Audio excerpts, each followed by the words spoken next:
Have you or a loved one been injured in an accident? Are you struggling to recover fair compensation? Look no further. At Phillips Law Firm, the experienced personal injury attorneys will fight for your rights and get you the justice and compensation you deserve. They handle a wide range of cases, including car accidents, slip and falls, medical malpractice, and workplace injuries. Justice is a phone call away, so don't wait. Call today for a free case review. Call 1-800-JUSTICE or visit justiceforyou.com. Look around. You can find cars like these on AutoTrader. New cars, used cars, electric cars, maybe even flying cars. Okay, no flying cars, but as soon as they get invented, they'll be on AutoTrader. Just you wait. AutoTrader.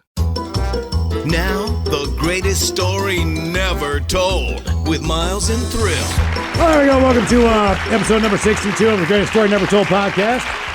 We appreciate you guys checking in. Keep in mind, if you'd like to be an unofficial sponsor of the Greatest Story Never Told, all you need to do is make a donation to one of the 3 local Fisher houses here in the Pacific Northwest. Now, if you go to fisherhouse.org, you can make a donation, but that donation will be made on a national level.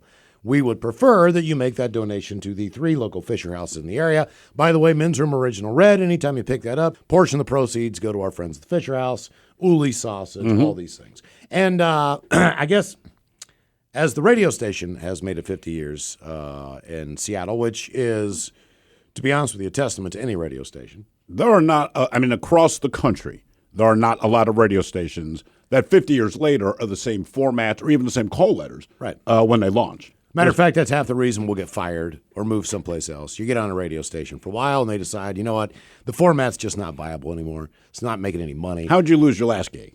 I lost my last gig. This is a good story. So I kind of knew that I was going to lose my job. There's just this feeling you get.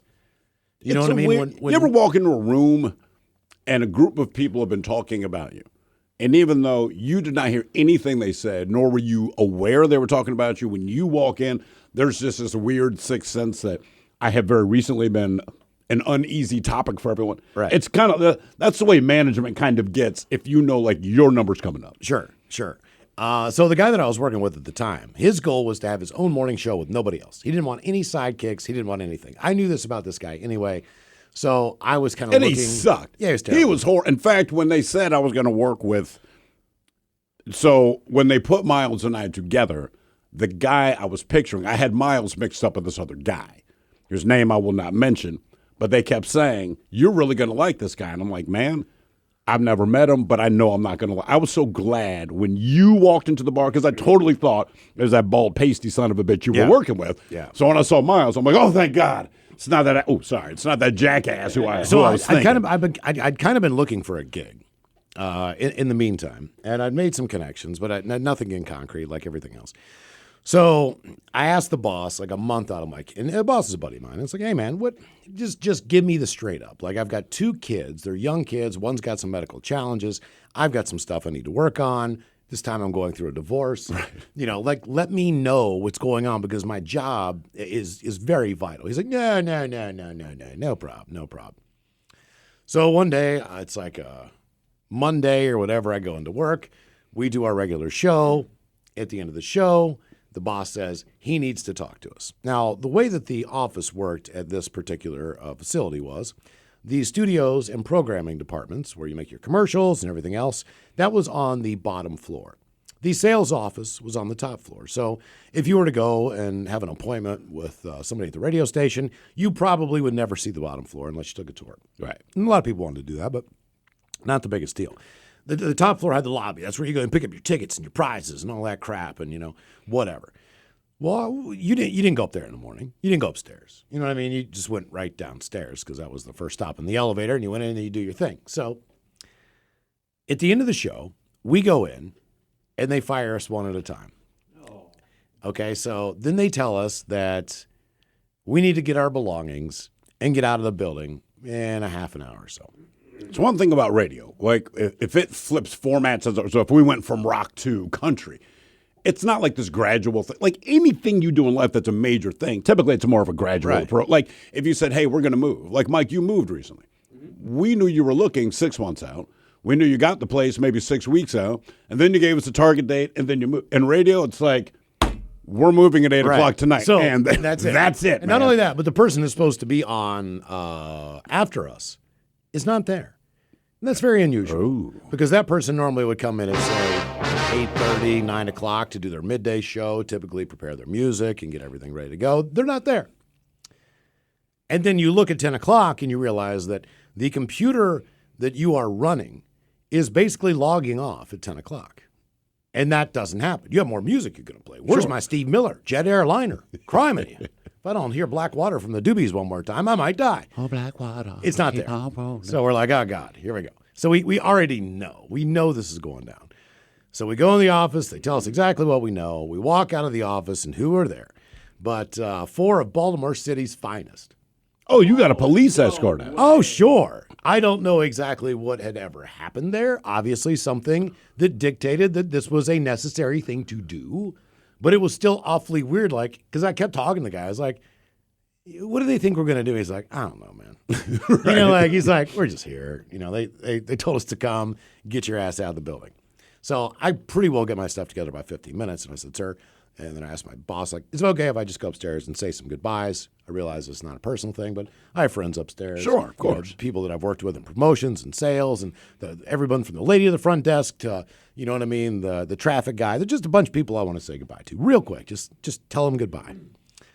So I go up the steps, and I walk into the office, and I walk in to the biggest party that you have ever seen. There is a catered lunch. There is a small jazz ensemble that is setting up in the corner where there's like a little tiny performance type of little ledge that every once in a while someone would come in and play an acoustic set. We really didn't have that kind of setup. That was where they played. They're setting up the band. I look over. There's steamed shrimp. Oh. There's cheese trays. There's meat trays. There's delicious things for sandwiches. There are mini crab cakes, little crab balls. I mean, this is a typical Baltimore-style throwdown. You know, there's champagne.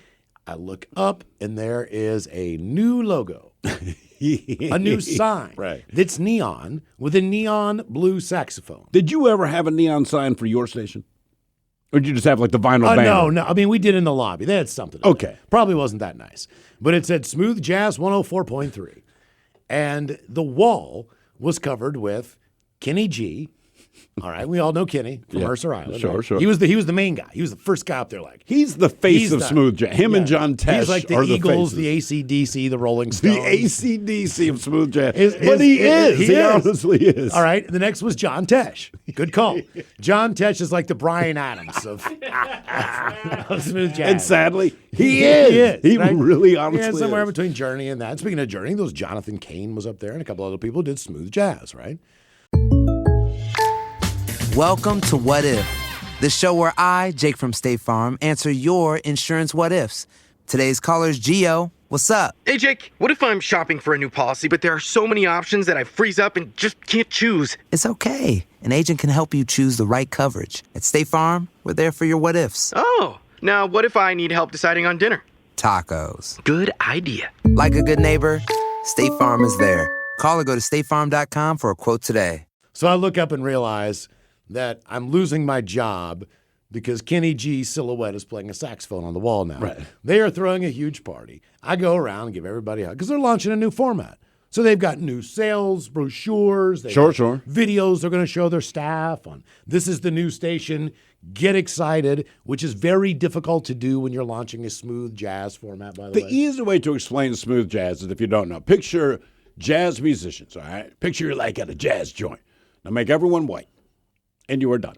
Yeah. Right? That's basically Smooth Jazz. Right.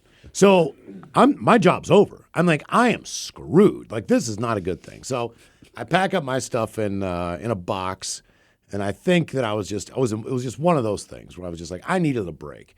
So I'm pretty sure I drove to my Coke dealer. I've got a big bag of cocaine. Phil! Yeah. I know exactly. Went over to see Phil, which is never a safe journey, by the way, where he lived. Good God, man. I mean, It was always weird. It was even when you pulled up to his house. I mean, look, I'm not a cop or a detective, but I remember the first time Miles and I went over there together. I'm like, this dude's house looks like a Coke dealer's house. You know what? Okay. This is what it looks like. If there are 7 houses, in this case there are 40 houses that are row houses on this one street that go down to a dead-end street. If you wanted, all you need to know is Phil's house is the one with the door that's always open. Now, it could be 3 o'clock in the morning, and you can drive by there, and the TV would be on, and the door would be open. The door is always open. The screen, you could walk in, bang, Phil's laying on the couch, Phil's awake. The door's always open. That's all you need to know. It's one of those places. So I'll go over there, get some Coke, go to a bar. Keep in mind, it's 11. Right. It's 11:15 a.m. You know what I mean? I'm just like, oh, God, what am I going to do? I'm divorced. I just lost my job. I lost my kids. Right. I'm just kidding. I'm that guy getting hammered. Problem is, I'm like 31. Right. You know what I mean? So it's not like I'm just like some old guy, like, it's over. I'm just like, what in the hell am I going to do? So I applied for a couple more jobs, got a couple offers, and then I got a call from Bill Pasha, who's the guy that put Steve and I together. And he kind of finagled a way for me to get on the air that night. A couple nights later, get in the door. The hurricane? Yeah. So I was basically working through a hurricane. It was one of those deals where Bill's like, look, here's what I want to do. Within the next 2 or 3 weeks, I want to get you in studio. We're going to figure out what your non-compete is from your last job, and we're going to put you on the air.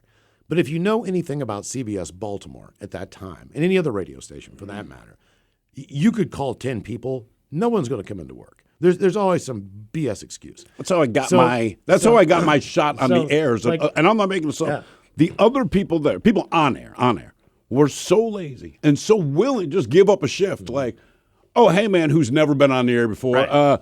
You want to give it a go? And it's like, well, yeah. And they're like, yeah, okay, it's yours. So Seriously, man, it was that easy. I'm like painting my house, getting ready to sell because I know I'm going to move out and all that crap. So, I'm still cohabitating on a couch and all that. I'm still in my house. I'm doing all these projects because I'm just trying to touch it up. So when this thing goes on the market, if we split the difference, hopefully we can walk away and each have some cash. So the next morning, now Bill's not going to call me for 2 to 3 weeks. The next morning, Bill calls me and goes, hey, man, there's a hurricane coming in. I was like, yeah, Bill, actually, I kind of prepared for it, moved some stuff inside from outside, all that stuff. He's like, I need you to come in and work the overnight tomorrow night. And I'm like, you got to be kidding me. You can't find anybody? He's like, I can't find anybody, man. Just come in and work the overnight. He's like, no one will care. So I went in and worked the overnight. That was the night that you and Ted were doing your stick routine. No, not me and Ted. Ted climbs on the roof. This is a hurricane, all right? So aside from the rain, it's the wind dictates that it's a hurricane, all right? So that means at this point, the wind is at least 74 miles an hour. Because if it's not 74, it's not a hurricane, it's a windstorm. 74 miles an hour. Ted's like 320 at the time. He figures I can't blow away. And he didn't. But he climbs up on his roof with a stick to see if it was honestly as windy as they said. He comes back down about 10 minutes later. It's like, it's as windy as they said. We're like, no one expected you to do this, dummy. Side note, I'm kind of wigged out because, again, I normally am the person who monitors my daughter's medical devices and crap like that overnight when she's sleeping, and I'm the one who has the monitors and all that crap going. So I was a little bit leery about it, but I was more leery because the time before this, and keep in mind, this was the hurricane that was prior to this hurricane. Not only, God, I can go back too. The one before that, my basement completely flooded out. That was where my sump pump wouldn't work.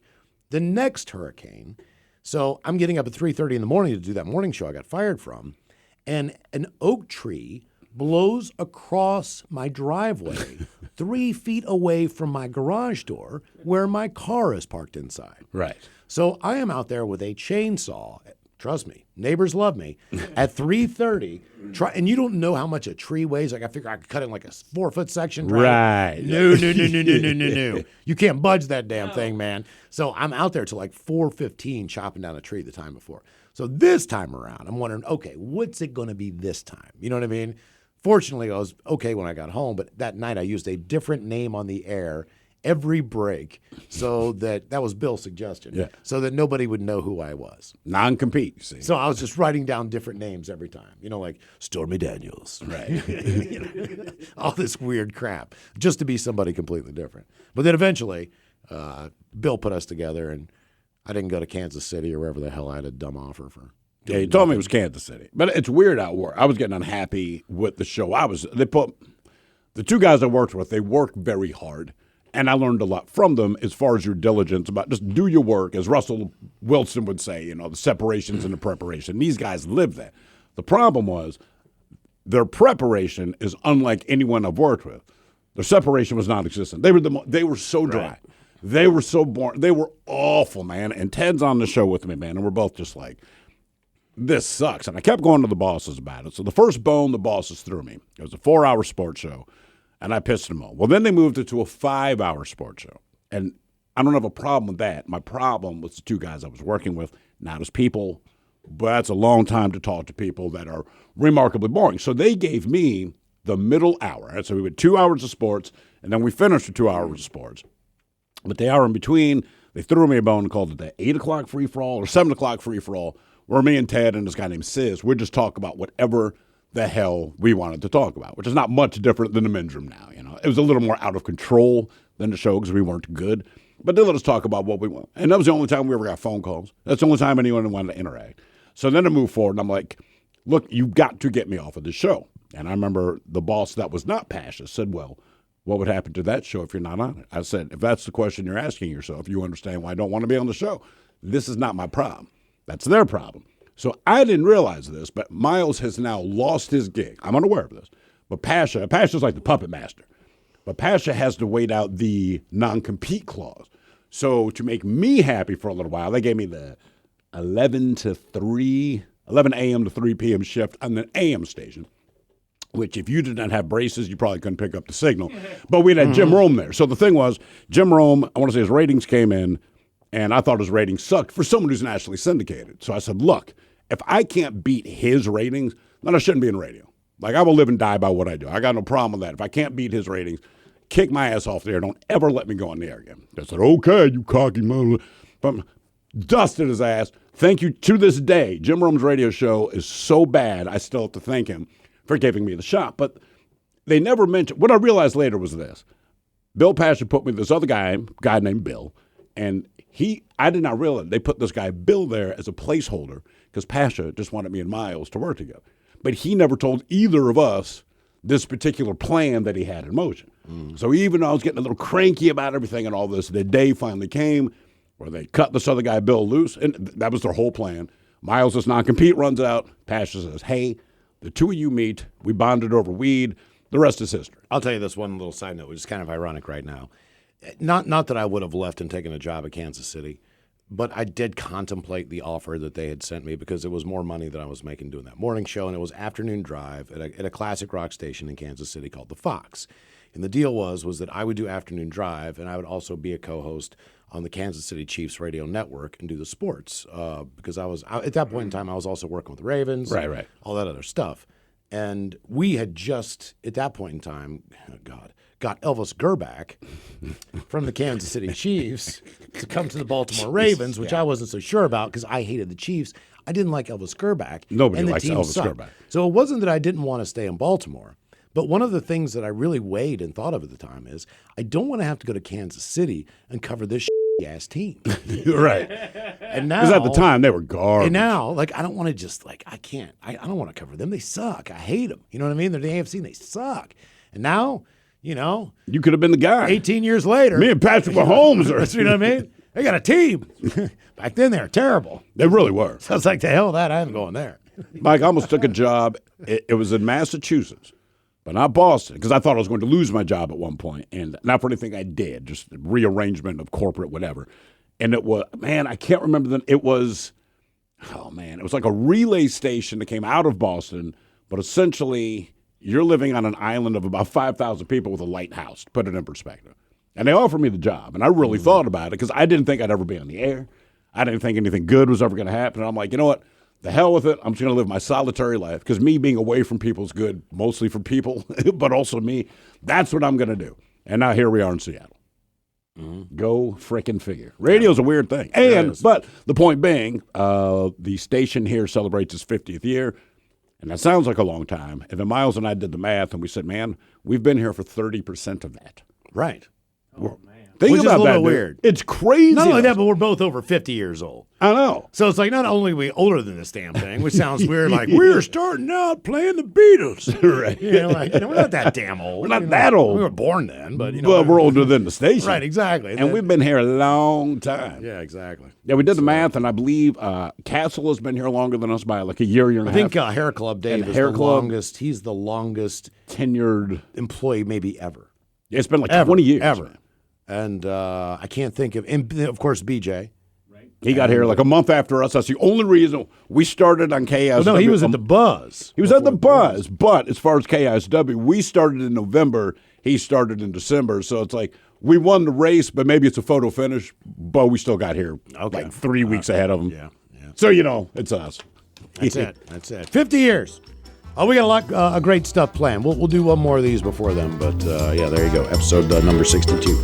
You've been listening to The Greatest Story Never Told with Miles and Thrill on radio.com. Oh, man! A Double Flush production.